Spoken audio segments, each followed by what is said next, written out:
Punjab University Regional Center, This meeting is being recorded. Ludhiana. Dear participants, it is a proud moment for all of us that the Honorable Principal Dr. Neena Seth Pajni has a great vision regarding the overall development of our college, and the present webinar series on the various issues of women empowerment is another feather to her cap. Before I invite our principal, Dr. Neena Seth Pajni ji, for the formal welcome address, I would like to acquaint all of you with the so many USPs of our college. Our college received award for the best NSS unit from Punjab University, Chandigarh. Our college has bagged the prestigious honor of One District, One Green Champion Award by Ministry of Education, Government of India. Our college has very high sports, academic, cultural achievements at national and international level. Our college has contributed a lot, around 1400 points towards Maka Trophy, which has been recently received by Punjab University, Chandigarh. Further, under best practices, our college has adopted clean and green energy. The list is endless and endless. Our principal, Dr. Neena Seth Pajni, is the chairperson of the sports committee of Punjab University, Chandigarh. And the list is so endless regarding our faculty members also. Now I invite Honorable Principal Dr. Neena Seth Pajni to formally welcome the resource person in this webinar that is on the issue of women and the laws, very, very peculiar issue in the present scenario. So now I invite our Honorable Principal Dr. Neena Seth Pajni ji to formally welcome our participants and the resource person of this webinar. Thank you, Honorable Dr. Neena Seth Pajni. Thank you, Dr. Gopal Kishan. Ma'am, good morning and welcome to be here and sparing time out of your busy schedule.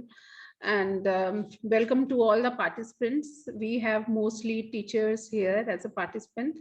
As you are aware that examinations are going on, so students are not, I think none of the students have yet joined.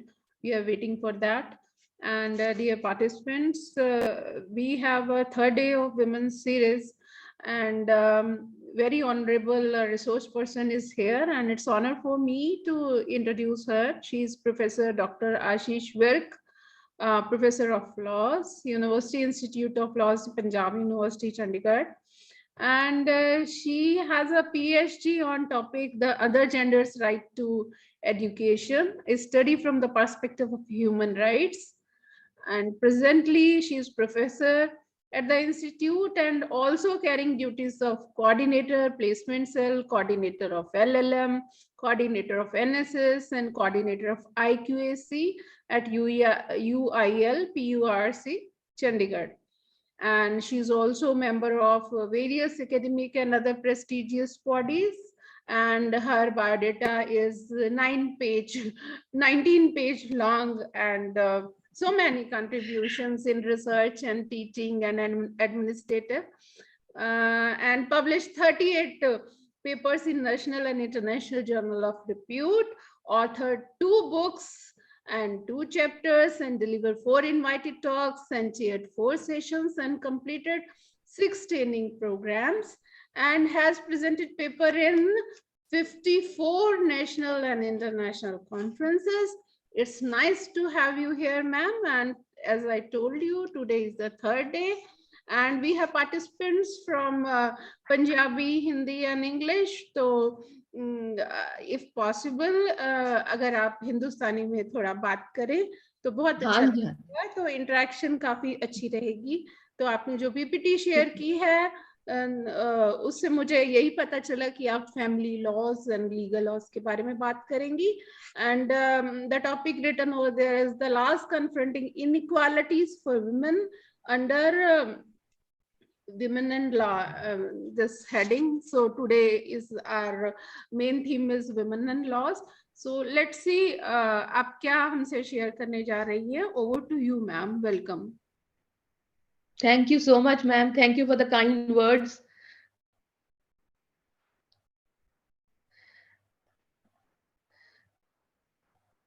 if you can share my PPT, I think I'll start from the title. वो better रहेगा. हाँ हाँ, technical team आप kindly share कर दीजिए ma'am की PPT. Okay. Thank you, ma'am, for inviting me, for making me a part of this event. Well, I was told that the majority of the audience would be women, so I should talk more about women rights. Though I'm not a feminist, तो इसलिए मैं थोड़ा सा इस चीज के ऊपर होता है कि I should give a balanced view when it comes to law. But anyhow, I'll be dealing with the पहली slide ही कर दीजिए please,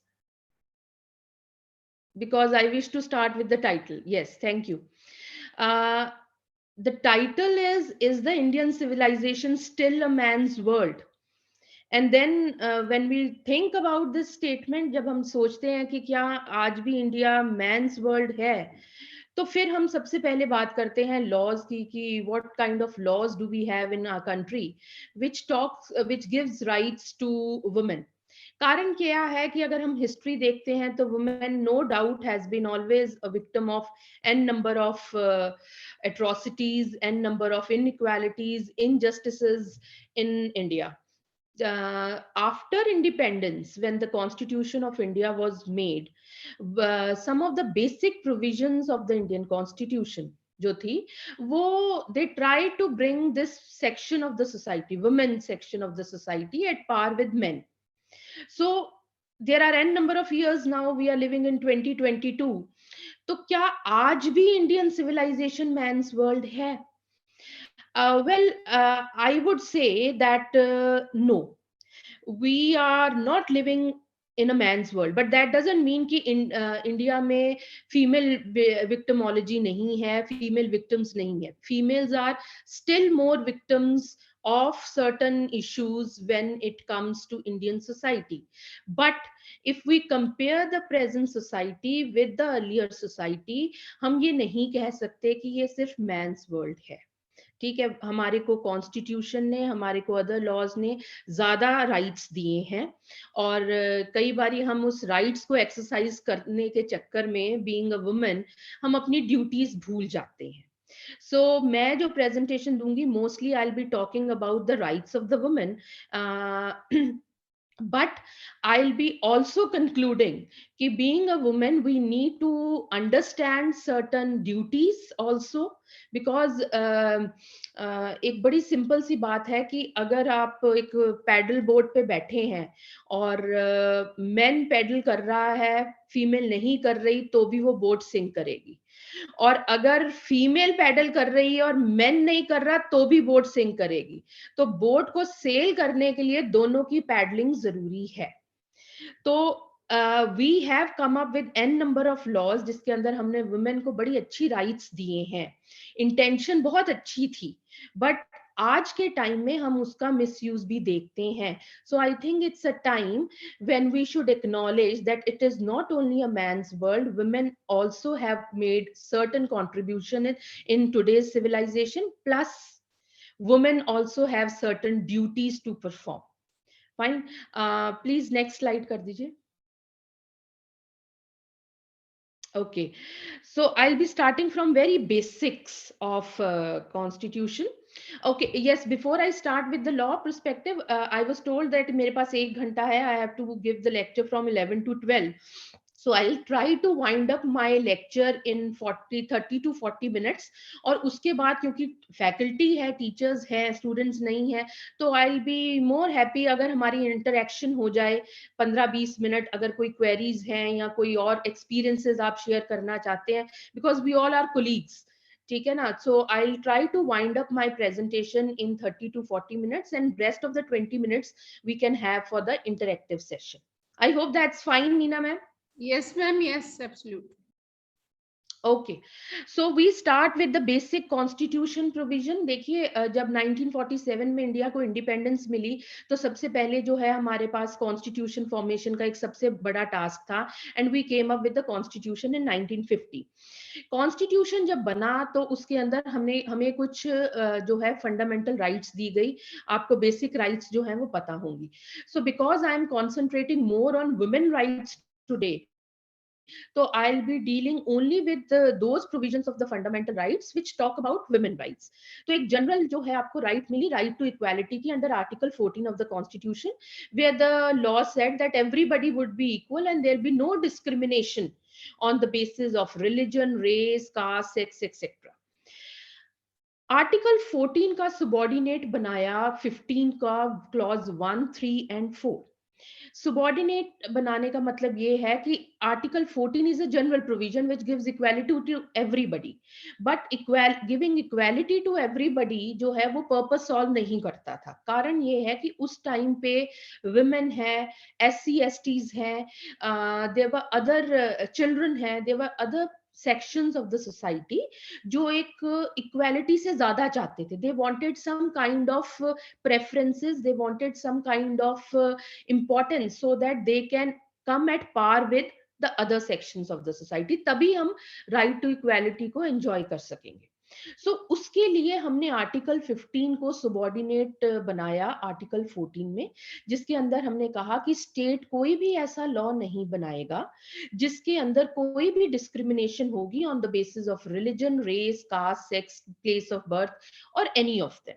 ठीक है, 15 क्लॉज 3 में और 15 क्लॉज 4 में हमने स्पेसिफिकली बात की that we need to have laws, special laws for women and children. ठीक है, and special laws for all those sections of the society which are educationally backward. उसके अंदर आपके SC STs आते हैं, उसके अंदर आपकी वुमेन आती है, because at some point of time women was not given the right to education at par with men. So article 15 clause 3 और आर्टिकल 15 क्लॉज 4 में हमने स्टेट को एक स्पेशल पावर दी कि आप कोई स्पेशल लॉ बनाएंगे फॉर वुमेन या चिल्ड्रन या SC STs, तो वो आर्टिकल 14 राइट टू इक्वालिटी के अगेंस्ट नहीं होगा। उसको चैलेंज नहीं किया जा सकता ये कह के कि हम किसी एक पर्टिकुलर सेक्शन ऑफ सोसाइटी को अनइक्वली ट्रीट कर रहे हैं, इंपॉर्टेंटली ट्रीट कर रहे हैं, because these are the sections of the society which are not that independent or that liberal as compared to rest of the society. So article 15 clause 3 जो है उसके अंदर आपके काफी लॉज बने। उसके उस प्रोविजन को इंप्लीमेंट करने के लिए पार्लियामेंट ने with the passage of time काफी लॉज बनाए for the upliftment of women. ठीक है, जिसके अंदर आपके फैमिली लॉज भी हैं, जिसके अंदर आपके लेबर लॉज भी हैं, जिसके अंदर हेल्थ लॉज ऑफ वुमेन भी हैं, जिसके अंदर एजुकेशनल लॉज ऑफ वुमेन भी हैं। बट कोई भी ऐसा लॉ जो है जो वुमेन के एम्पावरमेंट के लिए बना, उसको हमने चैलेंज नहीं किया। क्यों? क्योंकि आर्टिकल 15 क्लॉज 3 में स्टेट को ये पावर दी गई कि आप स्पेशल लॉ बना सकते हो। सो अगर हम वुमेन एंड लॉ की बात करते हैं तो there are n number of laws जो कि वुमेन की डेवलपमेंट की या वुमेन की लिबरेशन की या उनकी इमेंसिपेशन की बात करती हैं, and they have been successful, no doubt about it.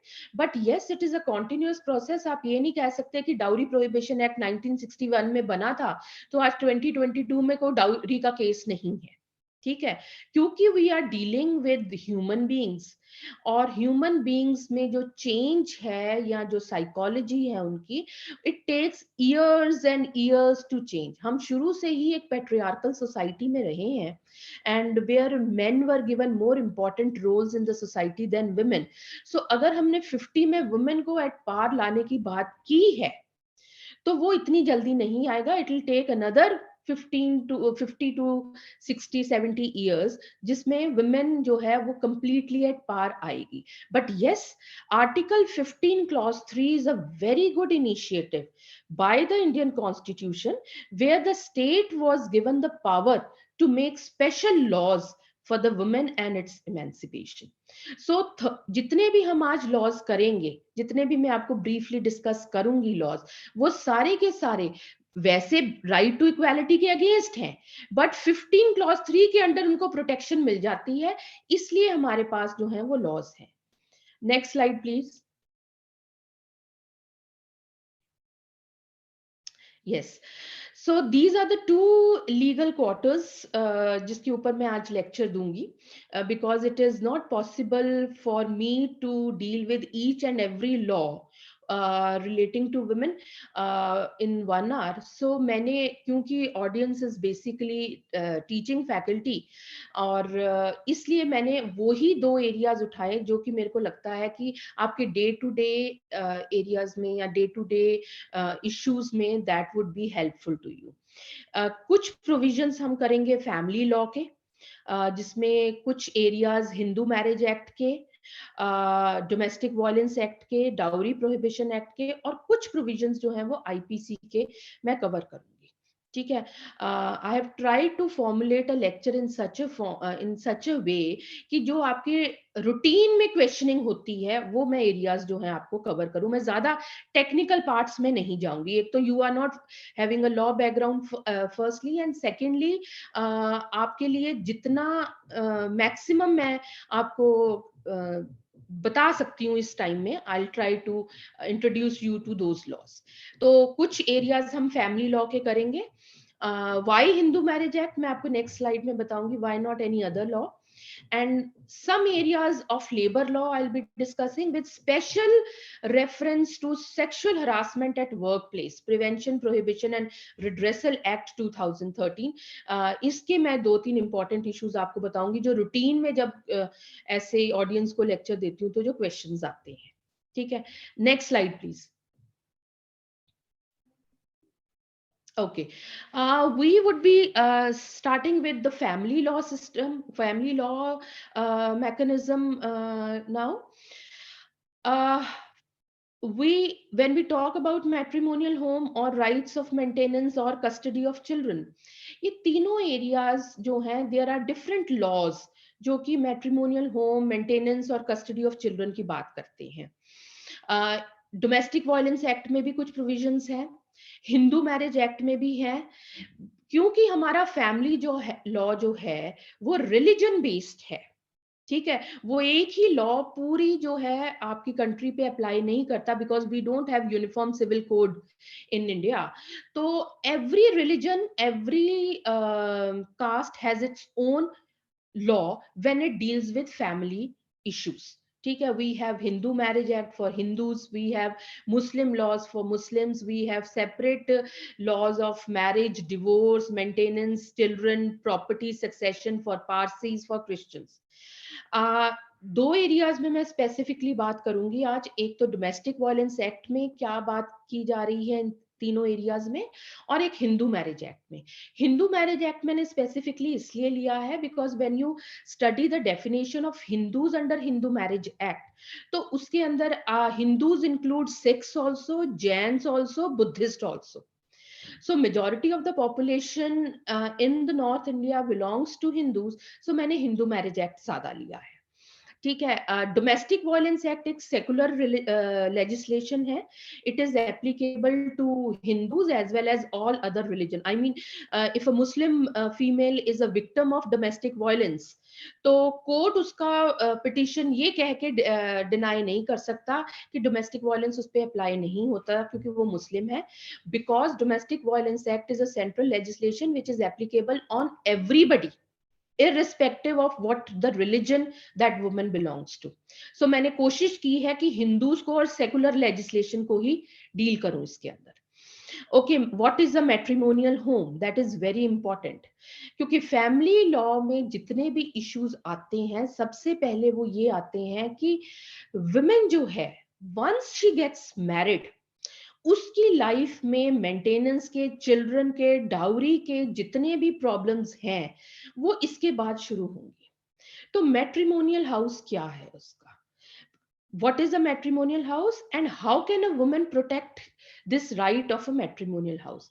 Please make this thing very clear in your mind that when we talk about provisions of Hindu Marriage Act and when we talk about section 17 and 19 of Domestic Violence Act, law clearly और specifically ये कहता है कि जब women की शादी होती है वो हस्बैंड इन लॉज या हस्बैंड के सिबलिंग्स के साथ जिस भी घर में रह रही है, इररिस्पेक्टिव कि उस घर का ओनर कौन है, वो घर किसके नाम पे है, वो उसका मैट्रिमोनियल होम रहेगा, वो उसका मैट्रिमोनियल होम जो है कहलाया जाएगा, even if the home is not in the name of the wife, the woman or her husband.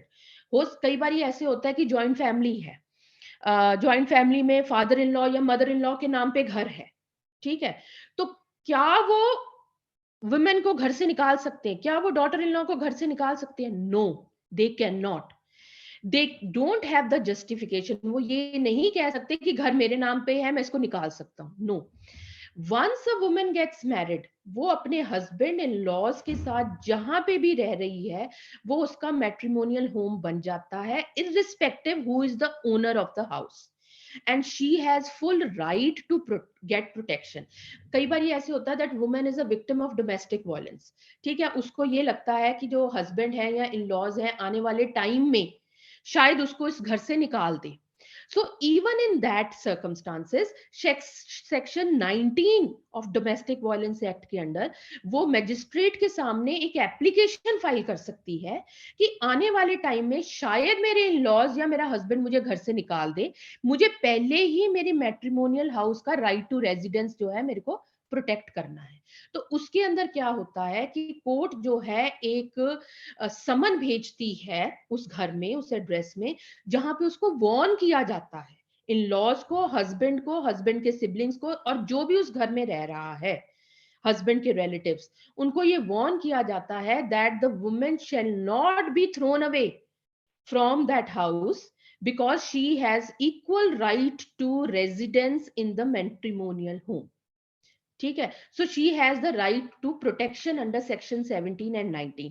But अगर उस समन के बावजूद भी उसको निकाल दिया गया उस घर से, तो फिर हमारे पास सेक्शन 31 है डोमेस्टिक वायलेंस एक्ट का, जिसके अंदर वो एक एप्लीकेशन डाल सकती है कि मुझे निकाल दिया गया है, जिसमें उसको पनिशमेंट मिलेगी हस्बैंड को, सिबलिंग्स को और जो भी उसके इन-लॉज उस घर में रह रहे हैं, so as to protect her right for the matrimonial home. एक ऑप्शन है जिसके अंदर इन लॉज जो है अगर डॉटर इन लॉ के साथ नहीं बनती and they don't want the daughter in law to stay with them, तो उसके अंदर they will have to provide a separate home where the woman can stay, but आप उसको घर से बाहर नहीं निकाल सकते. ठीक है, ये बहुत इंपॉर्टेंट इशू है. मैं आपको आगे मेंटेनेंस में भी ये बताऊंगी और why domestic violence act is important, specially because वो सेकुलर है. क्यों इम्पोर्टेंट है? रीजन ये है कि 1916 में एक बड़ा इंपॉर्टेंट केस हुआ था इंडिया में जिसको हम शाह बानू केस कहते हैं. ठीक है, शाह बानू केस में क्या था, she was a Muslim women थी और she was having 5 children. She was around 60 years of age और उसके हस्बैंड ने उसको तलाक देके घर से निकाल दिया था. ठीक है, without giving her any money, without giving her any protection. ठीक है, so she came to the court. क्योंकि उस टाइम डोमेस्टिक वायलेंस एक्ट नहीं था, तो सेक्शन 125 ऑफ CRPC जो कि सेकुलर प्रोविजन ही है, उसके अंडर वो कोर्ट में गई कि मैं 60 साल की हूं, मेरे बच्चों ने भी मेरे को नहीं रखा, मेरे हस्बैंड जो कि एडवोकेट है उन्होंने मेरे को निकाल दिया, दूसरी शादी कर ली है, मेरे पास कोई घर नहीं है, आई एम नॉट वर्किंग, मैं कहां रहूं. तो कोर्ट ने उस टाइम पे भी उसका right to matrimonial home protect किया था. और वन ऑफ द कंटेंशन, एक जो डिफेंस हस्बैंड ने ली थी, वो ये ली थी कि 125 CRPC जो है वो मुस्लिम्स पे अप्लाई नहीं होता. क्यों? क्योंकि हमारे अपने पर्सनल लॉज हैं मेंटेनेंस के, हमारे अपने पर्सनल लॉज हैं मैरिज और डिवोर्स के. तो कोर्ट ने तब ये कहा था कि अगर विमेन किसी सेकुलर लेजिस्लेशन के अंडर कोर्ट में आती है तो कोर्ट उसकी पिटीशन डिनाई नहीं कर सकता, ये कह के कि वो इस रिलीजन की है. ठीक है. So उसके बाद there were another political agendas that took place. चलो, we won't go into those details, but that was an eye opener.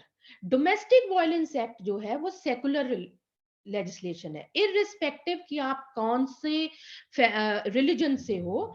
If you are a victim of domestic violence, you can approach to the court. Maintenance क्या है? What is maintenance? Maintenance is basically जो आपको day to day खर्चे के लिए खर्चा चाहिए, जिसमें आपका राइट टू फूड है, शेल्टर है, राइट टू क्लोथिंग है, right to get decent living है. ठीक है. So maintenance is another right which a woman can claim from the husband if the husband is not taking proper care of the wife. Can wife claim maintenance along with children? Yes, she can claim maintenance along with children. ठीक है. क्योंकि court की यही कोशिश होती है कि अगर माइनर चिल्ड्रन है तो उनकी कस्टडी जो है वो मदर को ही दी जाए. तो जब वो मदर के पास कस्टडी जाएगी तो हस्बैंड जो है वो मदर के साथ साथ, वाइफ के साथ साथ जो है बच्चों की भी मेंटेनेंस देगा. If a woman is working, can she still claim maintenance?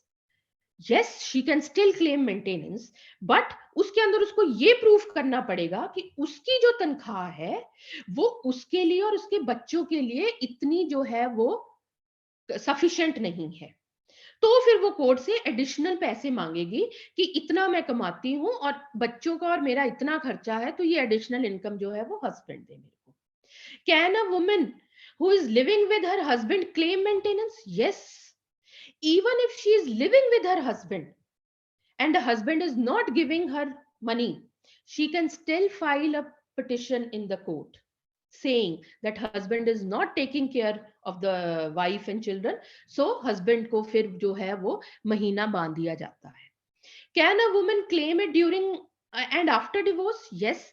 During the pendency of the divorce petition, interim maintenance का प्रोविजन है, जिसके अंदर, क्योंकि डिवोर्स केसेस में कई बार काफी टाइम लग जाता है, तो उस टाइम पे जो मेंटेनेंस है जो है डिवोर्स पिटिशन के साथ ही एक एप्लीकेशन जो है यूजुअली एडवोकेट्स फाइल कर देते हैं, जिसके अंदर वो वाइफ जो है वो मेंटेनेंस मांगती है. जब फाइनली डिवोर्स दे दिया जाता है उसके बाद जो परमानेंट मेंटेनेंस की बात होती है, जितनी देर डिवोर्स चलेगा उतनी देर तक उसको इंटरम मेंटेनेंस जो है वो हस्बैंड को, वाइफ को देनी होगी.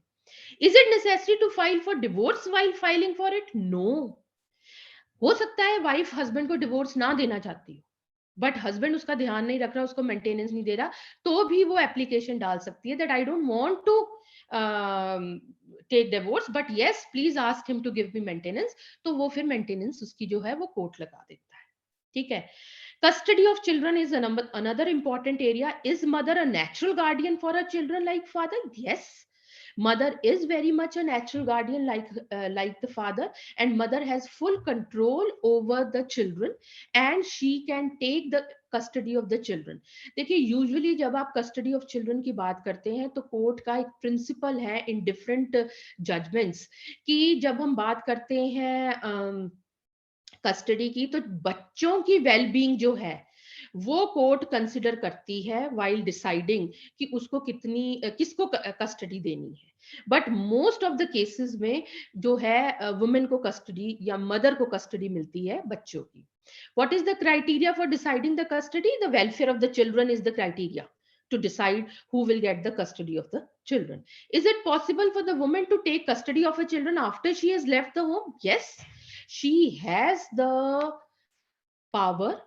कई बार ऐसा होता है कि she is a victim of domestic violence, उसको मारने की कोशिश कर रहे हैं, वो घर से भाग गई, बच्चे घर ही छोड़ गई. ठीक है. तो उसके बाद भी वो कोर्ट में एप्लीकेशन डाल सकती है कि उस टाइम पे मैं बच्चों को नहीं ले पाई because there was immediate endangerment to my life, तो इसलिए मुझे जो है बच्चों की कस्टडी दी जाए. तो उसके बाद भी उसको कस्टडी मिल सकती है. डोमेस्टिक वायलेंस एक्ट, जैसे मैंने आपको पहले बताया है कि it's very important. It talks about domestic violence of all kinds. सिर्फ फिजिकल वायलेंस नहीं, सिर्फ मार कुटाई ही नहीं. डोमेस्टिक वायलेंस जो है साइकोलॉजिकल या आपका जो आप कह सकते हो विच इज नॉट फिजिकल, उस वायलेंस की भी बात करती है। कई बारी इन लॉज टॉन्ट मार रहे हैं, ताने दे रहे हैं, कंपैरिजन कर रहे हैं, आपको इंस्टिगेट कर रहे हैं कि आप सुसाइड कमिट कर लो, या आपको इंस्टिगेट कर रहे हैं कि आप घर छोड़ के चले जाओ। तो when we talk about the definition of domestic violence under the act, उस टाइम पे ये भी जो है हरकतें, they also come under the domestic violence. Against whom women can get orders under this act? She can file the case of domestic violence against husband, in-laws, husband sibling, या और भी कोई husband का रिश्तेदार जो है वो उस घर में रह रहा है, वो सारे के सारे को वो पार्टी बना सकती है। What are the rights that are available under the act? Under the act, she has all those rights of maintenance. She has the right of getting livelihood, जो है आपका custody of the children है, she has every kind of right which she can claim in domestic violence. What rights are available under the act? Every kind of right. She can go for divorce, उसके बाद she can go for right of residence, she can go for maintenance, she can go for custody of the children. She can also say that I wish to stay with my in-laws provided they are given the warning.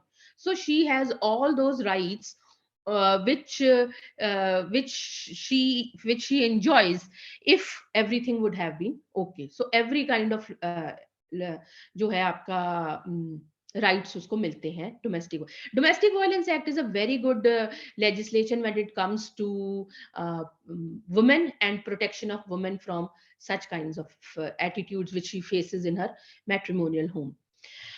She can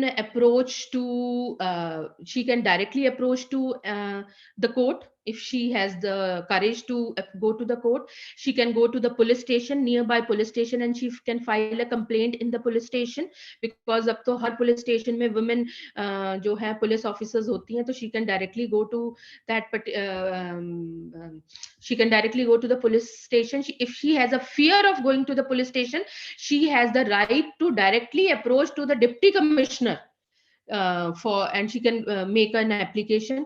उसके behalf के उसके parents भी जा सकते हैं. She can approach to an NGO also. In fact, Domestic Violence Act ने बहुत liberal किया हुआ है इस चीज को, कि ये नहीं है, क्योंकि कई बारी जो वुमेन है उसमें हिच होती है कि मैंने पुलिस स्टेशन नहीं जाना, या मैं डीसी ऑफिस नहीं जा सकती, मैं एसडीएम ऑफिस नहीं जा सकती. वो किसी एनजीओ के पास जा सकती है, उसके बिहाफ पे कोई और भी फाइल कंप्लेंट कर सकता है. इसमें कोई ज्यूरिसडिक्शन का एरर नहीं आएगा कि भाई आप विक्टिम नहीं हो तो आप नहीं जा सकते. वो कहीं पे भी जा सकती है. ऑब्जेक्टिव ये है कि वो किसी ना किसी तरीके से जो उसकी विक्टिमोलॉजी है वो लॉ के सामने आ जाए, कोर्ट के सामने आ जाए, ताकि उसको जो है रिड्रेसल मिल सके. Next slide please. Ma'am, I have an question please. हाँ प्लीज. मैम, एक तो मेरा ये क्वेश्चन है कि जैसे जनरली क्या होता है कि हस्बैंड और वाइफ में, for example, if the things are not going well, तो पेरेंट्स कई बार क्या करते हैं, जे डिसओन देयर चाइल्ड, वो जायदाद से उसको पेपरों में डिसओन कर दिया, राइट? तो क्या जो after the things are normal या नॉर्मल नहीं रहती, कि वेदर कि वो जो डॉटर इन लॉ है उसको ये राइट है, matrimonial right to live in a home, again the matrimonial home में उसका राइट बनता है फिर? देखिए, वैसे तो this is basically the question relating to property issues of a woman. ठीक है ना? हाँ, तो मैं आपको थोड़ा सा आइडिया दे देती हूँ, बिकॉज मंडे को one of my friend and colleague, Professor Aman Chima, she would be specifically dealing with the property rights of a woman in her parents' house and at her matrimonial house.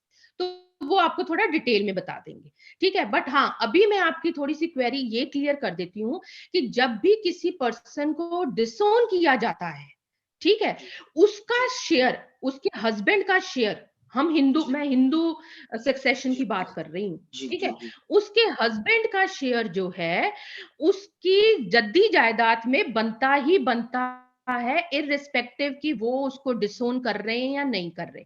डिसोन क्यों करते हैं? डिसोन इसलिए करते हैं कि जैसे partition हो गई, उसमें से एक जो फैमिली है या सॉरी एक जो सिबलिंग है, या तो वो क्रिमिनल बन गया है या उसकी वाइफ उसको तंग कर रही है, कोई ऐसे इश्यूज आ गए हैं, तो डिसोन करने का मतलब ये है कि कल को अगर वो प्रॉपर्टी में हिस्सा मांगने कोर्ट में जाती है तो वो उस शेयर से ना मांगे, हमें बीच में मत लेके आए।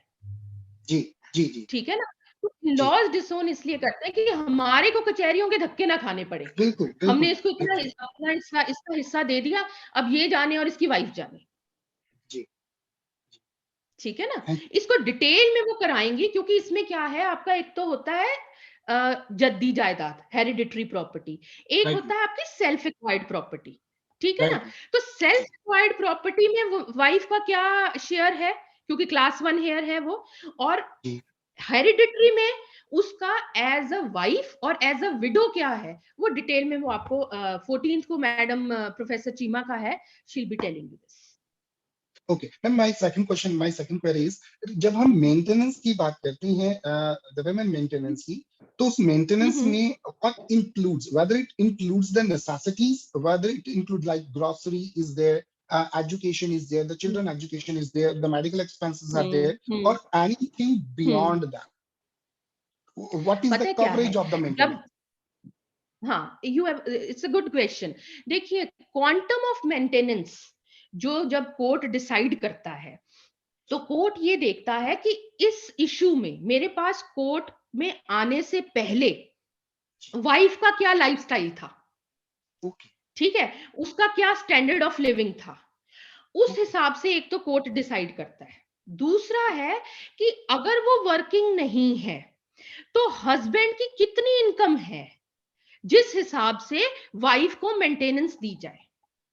ठीक है, क्योंकि कोर्ट, सुप्रीम कोर्ट ने कई जजमेंट्स में अब ऐसे कहा है कि हमने एक को, एक की कंडीशन अच्छी करने के लिए दूसरी की कंडीशन बुरी नहीं करनी है। right तो ये नहीं okay कि हस्बैंड का सारी इनकम वाइफ ले जाए और हस्बैंड के पास कुछ ना रहे। जी ठीक है ना? सो क्वांटम ऑफ मेंटेनेंस जो है, उसके ऊपर कोई हमारे पास लॉ में हार्ड एंड फास्ट रूल नहीं है कि अगर आप 100 कमा रहे हो तो उसमें से 70 वाइफ को जाएगा या 50 वाइफ को जाएगा, नहीं। We don't have a set formula to decide the quantum of the punishment.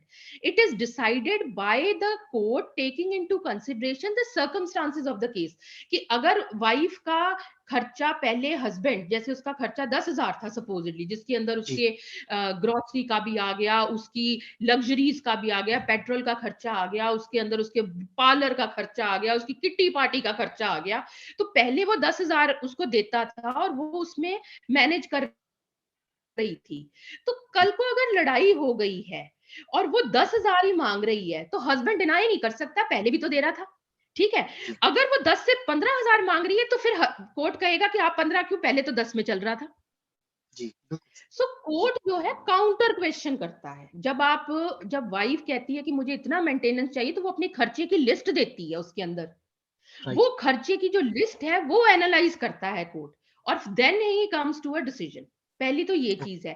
दूसरी चीज ये है कि अगर वाइफ खुद कमा रही है, जी तो फिर जो है हस्बैंड, कोर्ट ये देखेगा कि कितना गैप है, क्योंकि बच्चे भी उसके पास हैं, बच्चों की मेंटेनेंस भी उसको देनी है।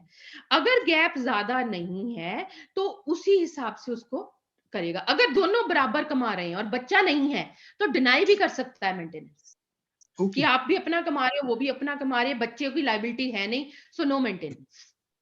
आजकल अगर आप अब के कोर्ट्स की ट्रेंड्स देखो ना, तो अब सुप्रीम कोर्ट या हाई कोर्ट्स क्या करते हैं, मेंटेनेंस खर्चा बांधने से ज्यादा कोशिश ये करते हैं कि उसको प्रॉपर्टी में हिस्सा दे दे, एक बार प्रॉपर्टी दे दो। कारण क्या है कि मेंटेनेंस उसको हर महीने या हर साल मिलनी है। 2 साल हस्बैंड ने दे दी, तीसरे साल वो फिर जाएगी कोर्ट में पिटीशन फाइल करने कि मेरे को अब खर्चा देना बंद हो गया, तो वो मल्टीपल लिटिगेशन हो जाती है, जिसको कि आजकल कोर्ट्स जो हैं डिस्करेज करते हैं। इसलिए जब ऐसे मेंटेनेंस की बात आती है विद डिवोर्स, तो कोर्ट की ये कोशिश होती है कि प्रॉपर्टी नाम कर दो इसके, ताकि एक बार में ही सारा जो है वो इश्यूज खत्म हो गॉट जाए। इट, ठीक है, thank you so much ma'am, crystal okay clear, thank you.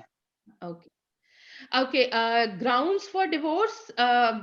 We are left with only 20 minutes. तो आपके बीच में अगर किसी के कोई queries आते होंगे तो please आप इनकी तरह पूछ लीजिए. Grounds for divorce. These are the three main grounds for. पिछली slide की, हाँ जी please. There are three grounds. वैसे तो there are n number of grounds जिसमें divorce लिया जा सकता है. Conversion है, adultery है, impotency etc. है. But there are special grounds जिसके अंदर सिर्फ वाइफ जो है इन ग्राउंड्स पे हस्बैंड से डिवोर्स ले सकती है. ये 3 ग्राउंड जो है हस्बैंड के पास नहीं है. एक तो है if the husband marries any other female, जिसको कि हम बाइगेमी कहते हैं. ठीक है, वाइफ जिंदा है बट किसी और के साथ रह रहा है, लिव इन रिलेशनशिप, ये भी डोमेस्टिक वायलेंस एक्ट भी कवर करता है. ठीक है, बट वो किसी और के साथ रह रहा है तो वाइफ उस बेस पे डिवोर्स ले सकती है. ठीक है.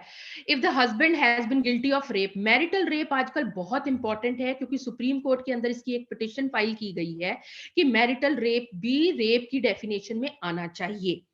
ठीक है ना. तो अब ये इंपॉर्टेंट इसलिए है क्योंकि there are women who are saying that even if they are wife of a person, they should have the right to deny sexual relations with the husband. ठीक है, but if the husband is provoking and if he is forcefully having relations with the wife, that would come under the definition of marital rape. There are pros and cons to it because it is very difficult for a woman to prove that the husband is a rapist. ठीक है, evidence लाना बहुत मुश्किल हो जाएगा. दूसरा ये है कि जब हम डाउरी प्रोहिबिशन एक्ट देखते हैं या हम कुछ केसेस डोमेस्टिक वायलेंस के भी देखते हैं, there are cases where women have started misusing these laws. So अगर हम मैरिटल रेप के ऊपर लॉ बनाते हैं तो it would be very easy for a female to misuse. कारण क्या है, बर्डन ऑफ प्रूफ हस्बैंड के ऊपर हो जाएगा कि मैंने इसका रेप नहीं किया. अब कैसे एविडेंस लाएगा, because such kind of relationships are obviously within the four walls of the room, so there is no eye witnesses. So there, the people who are against marital rape, they say that this would lead to misuse of the law because we are not a mature society कि हम इस ऐसे laws को handle कर सके. क्योंकि Europe में कई एरियाज में, यूएस में कई स्टेट्स में जो है मैरिटल रेप के ऊपर केसेस बने, लॉज बने हुए हैं. So this is one way important area. Hindu marriage act के अंदर जो है आपका अगर विमेन की 15 साल से छोटी की शादी हुई है तो 15 इयर्स टू 18 इयर्स के बीच में वो शादी को खत्म कर सकती है. She can go for divorce. ठीक है. Okay, I just wind up. हाँ जी, I am professor Mandeep Kaur, department of physiology. So एक हाँ जी, क्वेश्चन हाँ है जी, कि जैसे अगर हस्बैंड और वाइफ की का डिवोर्स नहीं हुआ लेकिन हस्बैंड ने दूसरी मैरिज करके लिव इन रिलेशनशिप में रह रहा है, तो क्या वो उस कंटेक्स्ट में अपनी वाइफ को मेंटेनेंस देगा? Wife is already working, 8 to 10,000 वो पर मंथ कमा रही है, अपने बच्चे के साथ रह रही है. मैडम वो मेंटेनेंस क्या देगा? आईपीसी के अंडर उसको सजा हो सकती है बाइगेमी की. बट अभी When तक the मतलब husband मेरी फ्रेंड is का ही केस है. has not, sorry, हाँ जी, ये मैम एक्चुअली मेरी एक हाँ फ्रेंड का जी, ही केस है. तो अभी हाँ तक जी. मतलब कोई सुनवाई भी नहीं हो रही है and she is living alone with her, अपने सन के साथ रह रही है और कोई अभी मेंटेनेंस भी नहीं आ रही है क्योंकि कोर्ट कह रहा है कि आप खुद जॉब कर रहे हो. तो इस केस में मतलब कैसे किया जाएगा? उसको मेंटेनेंस की बात ही नहीं करनी चाहिए. उसको आईपीसी के प्रोविजन के अंडर उसके ऊपर बाइगेमी का केस डालना चाहिए. 7 साल की सजा है उसके अंदर. उसको जब उसके ऊपर बाइगेमी का वो केस डालेगी, पहले समन में भी वो मेंटेनेंस भी देगा उसको. ठीक है, और वो जो दूसरी वाइफ जिसके साथ रह रहा है उसका भी गिल्टी हो जाएगा, उसको भी मेंटेनेंस देनी पड़ेगी उसको. पता है क्या, देखिए हिंदू मैरिज एक्ट या डिवोर्स के अंडर जब आप जाते हो ना, हिंदू मैरिज एक्ट के अंडर प्रोविजंस में, तो वो एक आपका फैमिली इशू बनता है, फैमिली केस बनता है. ठीक है, फैमिली केस बनता है जिसमें आप डिवोर्स की बात कर रहे हो, मेंटेनेंस उसमें स्लो है. जब आप आईपीसी के अंडर जाओगे ना बाइगेमी में, तो क्रिमिनल केस बनेगा. क्रिमिनल केस जल्दी सुनवाई होती है. वो शुरू करवाए पहले. I would recommend her कि she should file an application in the court for bigamy. ठीक है, विटनेसेस इकट्ठे कर ले पहले. विटनेसेस की जो देख रहे हैं कि उसका हस्बैंड किसी और के साथ रह रहा है, अपना मैरिज सर्टिफिकेट जरूर रखे अपने पास. ठीक है, अपना जो उसका चाइल्ड है उसका क्या एज है उस बच्चे की? Ma'am he is 7 years old now. And from last 5 years Okay, he's उसका small, he's हस्बैंड, small. हाँ जी, yes. नहीं तो यूजुअली 15-16 इयर्स का बच्चा होता है तो कोर्ट जो है उसकी भी जो है गवाही ले लेता है। एनीवेज, जो भी उसके नेबर्स हैं जहाँ पे वो अपने हस्बैंड के साथ रहती थी या उसके रिलेटिव्स जो उसके साथ हैं, she should file a case of bigamy under the provisions of IPC.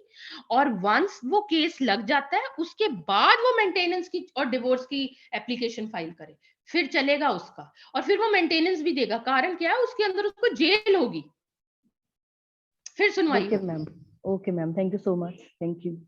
Ma'am नमस्कार। डाउरी प्रोहिबिशन एक्ट, हाँ जी, हाँ जी, हाँ प्लीज। जी, my self doctor Gopal Krishna. मेरा एक क्वेश्चन है, इट मे साउंड हाँ समवट जी। Technical to you. जैसे हमारे सुप्रीम कोर्ट में अभी कुछ वर्ष पहले क्या हुआ कि इन्होंने अडल्ट्री के ऊपर एक डिसीजन आया। I am exactly not knowing about that decision of the, that was might of the full bench decision और by single bench decision on adultery. तो जब अडल्ट्री को वहां कहीं मैंने पढ़ा था कि ये लीगलाइज हुई है इंडिया में, जब अडल्ट्री लीगलाइज हुई है तो where does these family laws stand? इन दोनों में जो है वो कॉन्सोनेंस एक ही कोर्ट कैसे कर रही है, इसके ऊपर थोड़ा सा मुझे बताइए।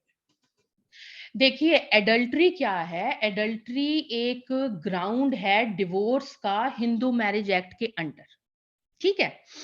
अब उसमें क्या है कि वो ग्राउंड हस्बैंड भी यूज कर सकता है, वाइफ भी यूज कर सकती है, ठीक है। कोर्ट ने ये कहा कि जब हम एडल्ट्री की लॉज को असेस करते हैं तो हम ये देखते हैं कि मेन जो हैं वो इजी डिवोर्स लेने के चक्कर में वाइफ को एडल्ट्रियस रिलेशनशिप में प्रूव कर देते हैं, जी इसका इसके कजन के साथ चक्कर है, इसका मेरे दोस्त के साथ चक्कर है, and it becomes embarrassing for the wife to justify her stand. तो इसलिए कोर्ट ने ये कहा कि उसके बेसिस पे आप डिवोर्स तो ले लो, बट एडल्ट्री को हम क्रिमिनल ऑफेंस नहीं मानेंगे, पनिश नहीं करेंगे। क्यों? क्योंकि ये प्रोविजन जो है वो विमेन के अगेंस्ट इतनी सेंचुरीज से यूज हुई है, ठीक है। सो इसलिए एडल्ट्री जो है, इट इज, जो आपका व्यू पॉइंट है, there are people who say that it should not have, this judgement should not have come, ठीक है। बट एडल्ट्री का एज अ ग्राउंड फॉर, जैसे क्या होता था कि हस्बैंड जो है वाइफ को कहता है कि भाई मैंने किसी और के साथ रहना है, तो वाइफ कहती है कि मैं जो है पुलिस में कंप्लेंट कर दूंगी। तो वो आगे से उसको डरा देता था कि तू वहां पे जाती है, तेरा उसके साथ रिलेशन है। It became more important when the wife started working in some offices. तो वो एक ना सेटबैक, या एक आप कह सकते हो एक प्रॉब्लमेटिक इशू हो गया था।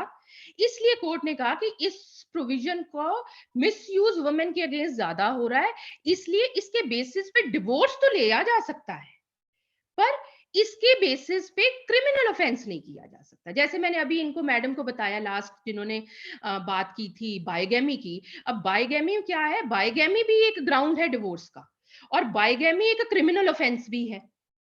एडल्ट्री भी ऐसा ही था। तो अब एडल्ट्री जो है वो क्रिमिनल ऑफेंस हटा दिया है, डिवोर्स आप ले सकते। ठीक है मैम, एक बात हो रहा है मैम, यूनिफॉर्म हाँ सिविल जी। कोड के बारे में जब से हम पढ़ रहे हैं ना, तब से सुन रहे हैं कि there should be uniform civil code, but so many years have Yes. Gone. लेकिन सभी लॉ कमीशंस को भी पता है, पार्लियामेंटेरियंस को भी पता है that we need a uniform law civil code, uniform civil code, sorry, in India. But till date मतलब यूनिफॉर्म सिविल कोड की तरफ हम एक तो है वोट बैंक, उसकी पॉलिटिक्स वहां पे पड़ी है। एक यूनिफॉर्म सिविल कोड के रास्ते में सबसे बड़ा जो दिक्कत है वो आप समझ गए मेरे बिना बोले क्या है, एक तो वो चीज है। तो आपको क्या लगता है कि यूनिफॉर्म सिविल कोड जो है वो कभी ना कभी हमारे देश में आएगा? जो हमारे देश में इतनी दिक्कतें हैं, आई थिंक अगर यूनिफॉर्म सिविल कोड ही हमारे देश में इंप्लीमेंट कर दिया जाए, if only the uniform civil code is implemented in our country, all the problems would be resolved. What I as a student of political science consider. Thank you. नहीं, आपकी बिल्कुल बात ठीक है। यूनिफॉर्म सिविल कोड एक्चुअली हमने एक political party का agenda बना के रख दिया कि वो जी हिंदुत्व लेके आएगा। बट अगर आप इसकी प्रोविजन कॉन्स्टिट्यूशन में पढ़ते हो या आप कॉन्स्टिट्यूएंट असेंबली की डिबेट्स पढ़ते हो, ऑब्जेक्टिव बड़ा अच्छा था। अब देखिए, अभी तो मैंने तो आपसे बात की है, कभी फिर कभी इंटरेक्शन हुई तो मैं मुस्लिम लॉ को आपके सामने डिस्कस करूंगी. You will find an number of issues. Hindu laws में तो अभी फिर वुमेन को जो है बड़ी रिस्पेक्टेबल पोजीशन दे दी है, बहुत राइट्स दे दिए, क्योंकि हमने लॉ बना के इसको अमेंड कर दिया है. मुस्लिम्स के अंदर और पारसीज के अंदर स्पेशली ये अभी भी जो है उनकी रिलीजियस बुक्स कंट्रोल करती हैं. तो वहां पे बहुत बुरी हालत है जो है वुमेन की. यूनिफॉर्म सिविल कोड आता है, यूनिफॉर्म लॉ आएगा for marriage, it would be very good specially for the women. अब देखिए, मुस्लिम, मेरे को नहीं पता, आप तो चलिए पॉलिटिकल साइंस के, आप में से सोशियोलॉजी के भी अगर होंगे, तो हमारी कंट्री में मुस्लिम्स के अंदर मुत्ता मैरिज अभी भी लीगलाइज्ड है. वन नाइट मैरिज, एक रात के लिए भी एक हस्बैंड एक लेडी को के साथ शादी कर सकता है और अगले दिन ऑटोमेटिकली वो शादी खत्म हो जाएगी. उसको 3 महीने के लिए इद्दत पीरियड में वो जो है वो मेंटेनेंस देगा, उसके बाद उसको डावर देके उसको फ्री कर दिया. उसके बाद उस लड़की का क्या होगा? So there are a number of problems when we talk about Muslims and Parsis, about succession, about their right to marriage and divorce. उसके अंदर हैं issues. Uniform Civil Code no doubt would be a very good solution to this. Very good solution. But it is political vote bank, no doubt about it, and I think we are not able to accept it. ये बहुत बड़ा change आएगा, बड़ा मुश्किल है इस change को accept करना for everybody. Thank you, ma'am.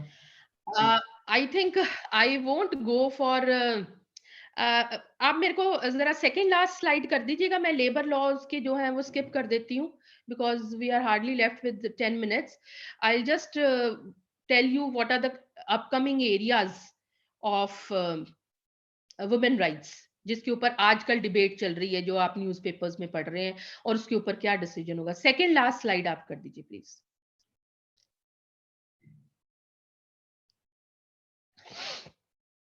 हाँ जी, these are the current areas जिसके ऊपर हम बात कर रहे हैं आजकल. एक तो रेस्टिट्यूशन ऑफ कॉन्जुगल राइट्स, इसको हमने ट्रेडिशनल लॉ कहा है. रेस्टिट्यूशन ऑफ कॉन्जुगल राइट्स का मतलब ये है कि अगर वाइफ जो है हस्बैंड को घर छोड़ के चली जाती है अपने पेरेंट्स के पास, डोमेस्टिक वायलेंस है, या वो पी के आ रहा है, या उसको तंग कर रहा है, या उसका किसी और के साथ रिलेशनशिप है, कुछ भी है, वो छोड़ के चली जाती है, तो आज भी हिंदू मैरिज एक्ट के अंदर हस्बैंड कोर्ट के पास जा सकता है और कोर्ट जो है ऑर्डर्स दे सकता है कि wife should again come back to her matrimonial home. ठीक है, तो इसके ऊपर आजकल डिबेट चल रही है that we need to remove this particular provision Hindu marriage act के अंडर. कारण ये है कि you can not force a person to come back to the matrimonial relationships without his consent.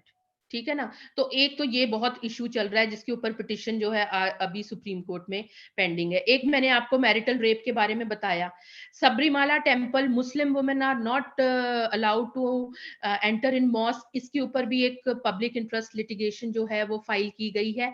In fact जो ये थर्ड पॉइंट है और फोर्थ पॉइंट है, फीमेल जेनिटल म्यूटिलेशन, जो बोरा कम्युनिटी, मुस्लिम कम्युनिटी है, इन दोनों के ऊपर एक कॉमन जो है सुप्रीम कोर्ट ने अब एक पिटिशन कर दी है, क्योंकि अलग अलग पिटिशंस थी. ये तीनों एरिया जो है विमेन रिलेटेड एरिया राइट से बात करते हैं, और अब एक कॉन्स्टिट्यूशनल बेंच बना दिया है. ठीक है, और कॉन्स्टिट्यूशनल बेंच जो है वो इन तीनों एरियाज के ऊपर डिस्कस करेगा कि सबरीमाला टेम्पल में women who is still going through her menstruation cycle, can she visit the temple. Muslim को क्या राइट होनी चाहिए मुस्लिम वुमेन को मॉस्क में जाने की. और ये फीमेल जेनिटल म्यूटिलेशन जो है, ये बोरा कम्युनिटी में प्रेवलेंट है ज्यादा इंडिया में, बट और भी कई सेक्शंस हैं मुस्लिम्स के जिसके अंदर ये प्रेवलेंट है, जिसके अंदर a minor girl of 1 year जो है उसको उसके जेनिटल पे कट देके उसको स्टिच किया जाता है. ठीक है, ट्रेडिशनल अप्रोच ये थी कि ये उसको इन्फेक्शन से बचाएगा, but it is leading to death of women during her pregnancy, क्योंकि जो है उसका जेनिटल इतना टाइट कर दिया जाता है कि नॉर्मल जो है वो चाइल्ड बर्थ नहीं दे सकती, नॉर्मल जो है वो यूरिन पास नहीं कर सकती, क्योंकि उसकी किडनीज में रिटेन करता है, क्योंकि जेनिटल उसका इतना जो है उसकी साइज जो है वो छोटा कर दिया जाता है. ठीक है। फिर उसके बाद there is pain during her menstruation cycle also, और साइकोलॉजिकली भी there are women who have got mentally sick. ठीक है। बोरा कम्युनिटी जो इंटरनेशनल ही रह रही है, जैसे यूएस वगैरह, उन्होंने इस पर्टिकुलर कस्टम को, मुस्लिम कस्टम को जो है वो खत्म कर दिया है, इलीगल डिक्लेयर कर दिया गया है। ठीक है।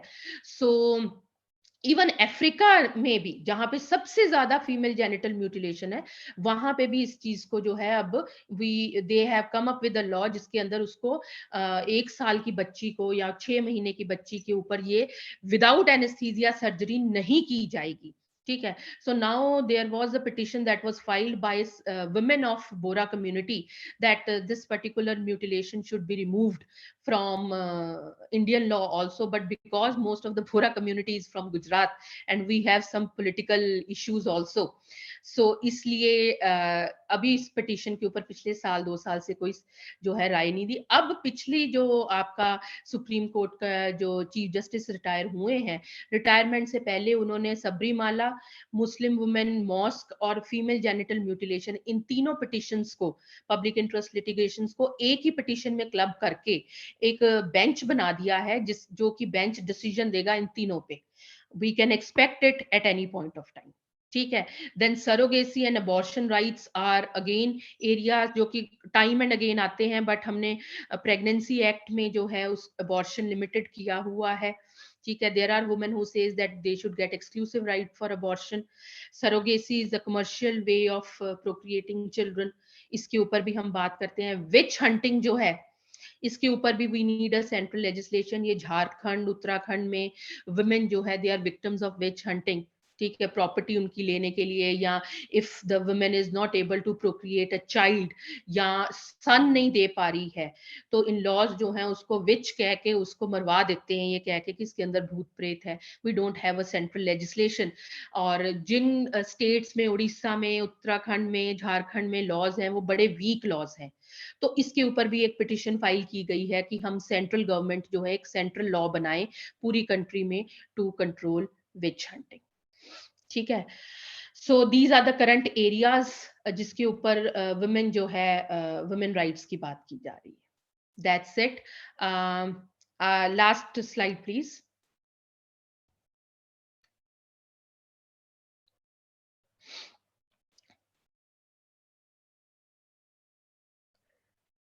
Yes, I just throw this question to the audience for the introspection, that do you think that it's a time for a general neutral laws? Kyunki I believe it's time for general neutral laws because there are laws which are being misused by women. मैंने आपको शुरू में ही कहा था that I am not a feminist. मैं feminist नहीं हूँ. I don't feel that we need all the laws which should be women centric. Some laws can be women centric, जैसे डाउरी है वो women centric होगा ही होगा। ठीक है। बट जैसे डोमेस्टिक वायलेंस एक्ट है, it needs to be general neutral. आप पढ़िए, I wanted to in fact give a lecture on domestic violence against men also, but then it is women oriented course, the audience is more of women, so I was told कि इसके ऊपर आप ज्यादा बताएं। So thank you so much for being a very wonderful audience, and if you have any questions, we have 5 minutes in hand, you can ask me any question. Thank you ma'am. मैं थोड़ा सा अपने principal doctor Neena सेठ पजनी जी से कहूंगा कि वो थोड़ा सा हमें और इसके ऊपर थोड़ा सा कुछ बोले, उसके बाद फिर कंक्लूड करते हैं। Thank you ma'am. Thank you. Professor Gopal Krishna, हमारे पास एक्सपर्ट बैठे हैं और मैं तो इस सब्जेक्ट से भी नहीं हूँ, पर मैं जो सोच पा रही हूँ, और बहुत ही थॉट प्रोवोकिंग आज का लेक्चर रहा है। बहुत सी सोशल लेवल्स के बारे में हमने बात की और बहुत अच्छा लगा मैम। A to Z अगर मैं वर्ड्स भी इकट्ठे करूँ ना, तो this was one of the best lecture. बहुत ही awareness generating and very vibrant and interactive deliberation, I can say. मेरे पास सिर्फ प्रेज ही है आपके लिए, और thank you so much for sparing time, and we would like to have you offline some time in future. तो sure anytime ma'am, yes and my best wishes to you. किसी की कोई क्वेरी है तो आप पूछ सकते हैं, तो उसके बाद प्रोफेसर गोपाल कृष्ण इसे फॉर्मली एंड करेंगे। Please, any queries?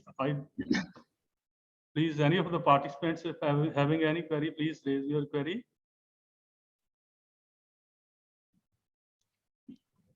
कोई क्वेरी आ नहीं रही, लेकिन मेरा एक सवाल और है मैडम। आपने हाँ जी, ये जो please. लास्ट में स्लाइड बनाई है कि जेंडर न्यूट्रल लॉज इंडिया में होने चाहिए, तो ये एक आपका बहुत अच्छा विजन है। पर्टिकुलरली जितने लॉज मैंने पढ़े हैं हमारी कंट्री में, दे आर ऐसा हो सकता है कि मेरी स्टेटमेंट से कुछ ना कुछ ऐसा निकल जाए, लेकिन कहीं ना कहीं वो टिल्टेड हैं, कहीं ना कहीं टिल्टेड हैं, बहुत से लॉज टिल्टेड हैं, ये हमको एक्सेप्ट करना पड़ेगा if we go through those laws.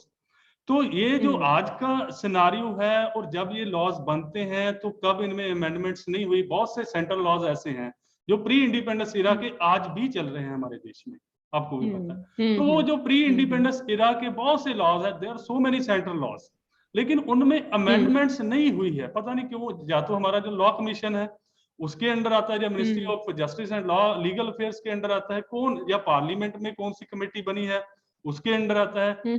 तो there are plenty of laws, लेकिन जो ये आपने बात की है, ये सिर्फ हम जो एक अकेडमिशियंस से ही सुनते हैं कि जेंडर न्यूट्रलिटी है, लेकिन जब लीगैलिटी में जाते हैं, when we go into the deep legality of the law, तो उस वक्त कहीं ना कहीं ये टिल्टेशन जो है रहती है। प्लीज इसको थोड़ा सा ओवरव्यू दीजिए। देखिए, आई एग्री विद यू।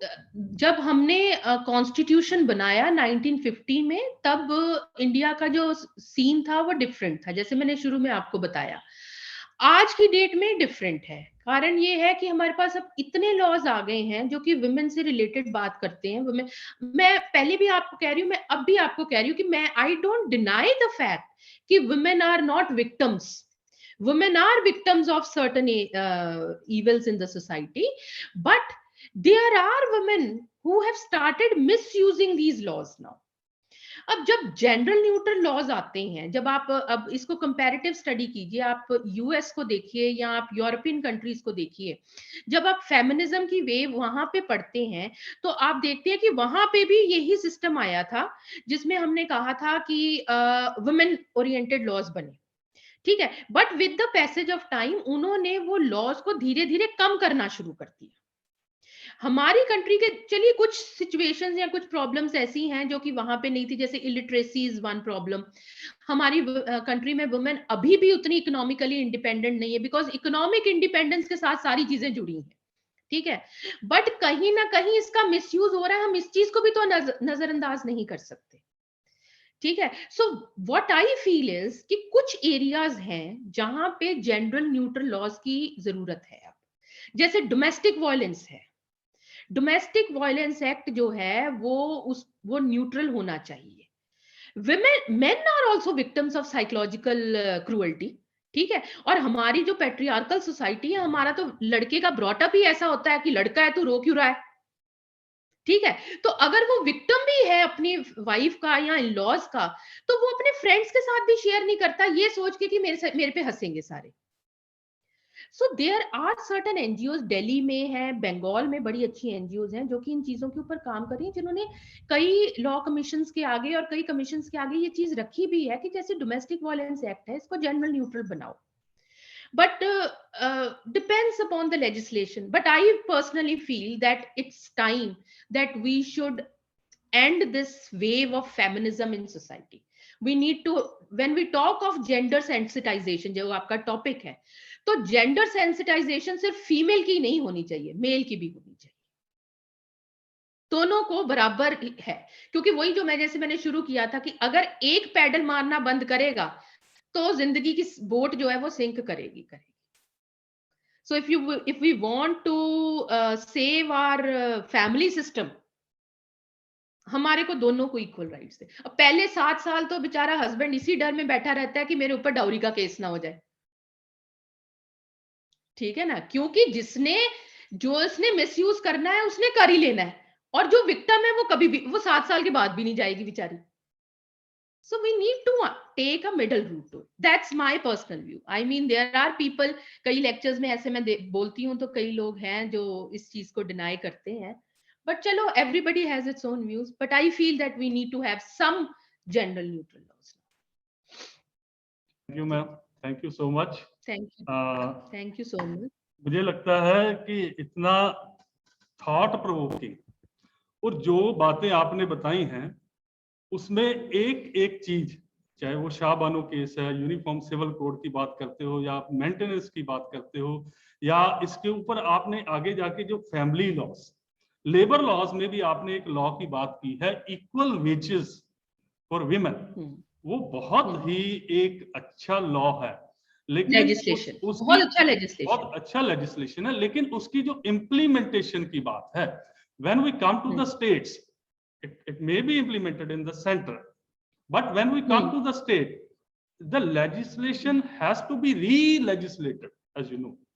वो कहीं ना कहीं जो re-legislation है, that is missing, वो missing है बहुत से states में। उसकी वजह से कहीं ना कहीं women के जो rights हैं, they have been violated up to great extent.